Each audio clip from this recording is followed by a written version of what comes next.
do I talk about continuously about the US.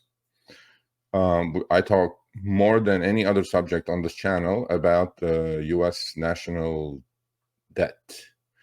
We are just about, I think either today or this weekend for sure, we're going to hit $36 trillion with a T. There's a lot of content on the channel. You can go check it out. I don't want to get into the details how we got there and how we're going to potentially lower this thing, which is mortgaging my kid's future, your kid's future, your grandkids' future. This is a horrible situation. This is not political. The house is bankrupt. We can't keep doing this. We can't keep, by the way, please go check out one gentleman's Bitcoin strategy and what he's doing to fight this debasing of the US dollar. It's on the channel. We released it on Tuesday with Sonny Poe. It's on the Insiders of Wall Street and the podcast section of the channel.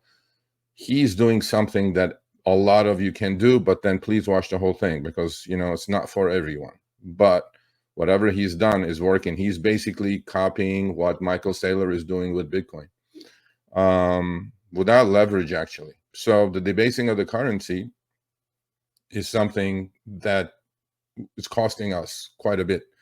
What happens is that these printing machines, they don't even print, but then they keep printing and spending money. Washington has not seen a dollar that they don't like. They spend the money without having the money. That is the exact reason why we have this national debt ballooning $1 trillion every 100 days. At the moment, our deficit, let's say 36 trillion, our GDP, gross domestic product, is $27 trillion. Okay, so 36 divided by 27 trillion is 100, and we're running at 130% of GDP. Just the interest payment on this 36 trillion, which is going to be 37 in another 100 days, is this year, just this year, is $1.2 trillion, just the interest. How about we took a couple $100 billion of that and helped these people in the hurricane damaged zones? There are still bodies floating, okay? Washington, how about that? But no, FEMA comes and says they're broke. I don't want to make this political, but I get hot when I see these things, that we can pay $1.2 trillion in interest to IOUs all over the globe, right? But when people are in need, we can't help these people because FEMA is broke again. This is BS. Okay, I'm not going to cuss on this channel. So this is complete and utter BS.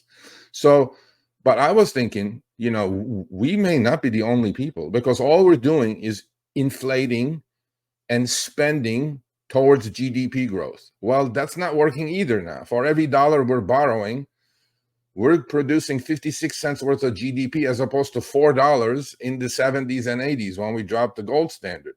So I'm going like, okay, we're just inflating into prosperity. Well, the rich are getting a lot out of it because they can borrow at zero, right? And they buy all the real estate, they buy all the inflation hedges, right? That's why you guys should go watch what Sonny is doing with Bitcoin, right? I have Bitcoin. I have about 8% of my assets in Bitcoin. Everybody should own Bitcoin. But so then I was like researching, and I said, who else is in our shoes? Then I came across this in the wonderful Kobesi letter off of X on Twitter. I follow them religiously, and please go follow them. They put out amazing, amazing content there on X. I'm on X as well. So I was thinking, we're in a debt bubble? No, we're actually great compared to China. Well, what is China doing now? They're adding more to the debt. I mean, it's important you guys understand the global situation, okay? You're going to say, well, what does that have to do when you're trading options, zero DTE options? No, well, it may not mean much, but on the bigger picture, right, it makes or breaks the trend, right? So China is in a debt bubble, just like we are. And then China's debt to GDP, ours is at 130%, people, and it's going to keep growing. It's going to become... The problem with ours is, what if, like everybody is thinking, there's no soft landing or economy slows down and our GDP shrinks from 27 trillion to 25 trillion to 23 trillion, okay? While the debt is going this way, a trillion every 100 days. You see what's happening? So debt to GDP is going to keep getting wider and wider and wider.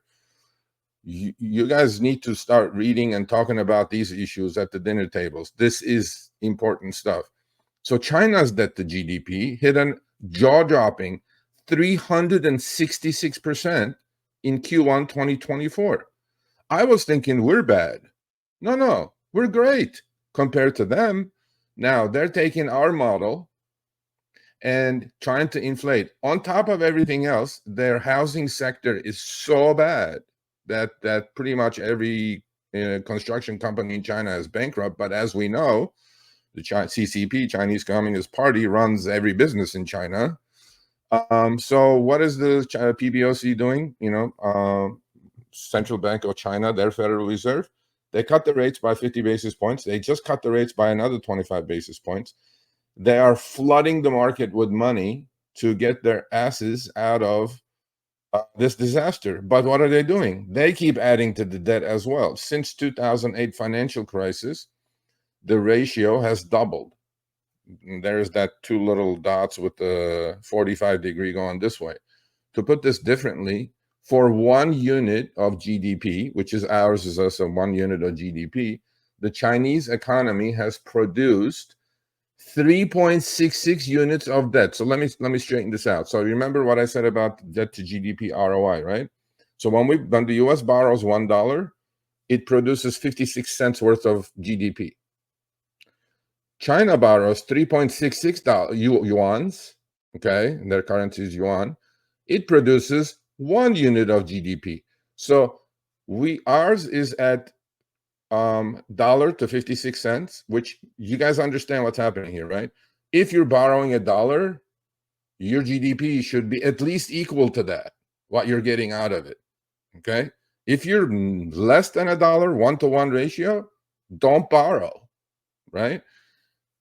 When we got rid of the gold standard, we were borrowing money. Borrowing accelerated. But what happened? Economy exploded because at that time, for each dollar we were borrowing, we were getting $4 of GDP in return.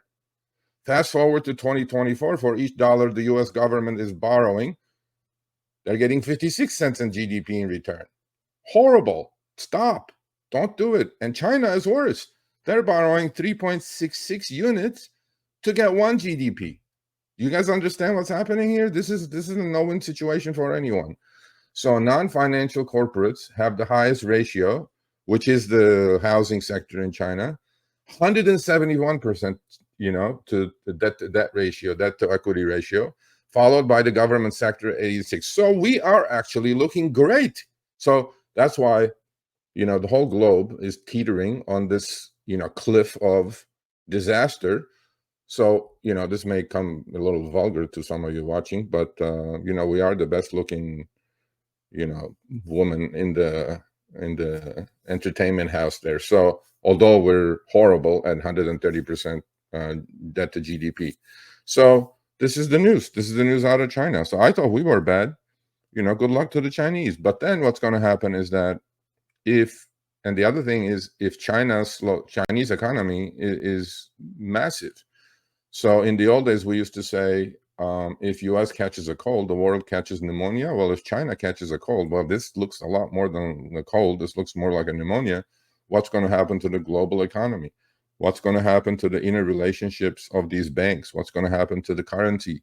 So start thinking about it. This is not good. So I found a country that is worse than us. Yippee. No, actually, that's horrible for China, but then they're all controlled. Here, at least, we may have some resemblance of sanity that people should stop spending. Washington should be full of people who are looking to balance the budget. Nobody can run their household like this. You can't. You'll be bankrupt 10 times over. So we'll see what happens with the elections. Hopefully things will get fixed up.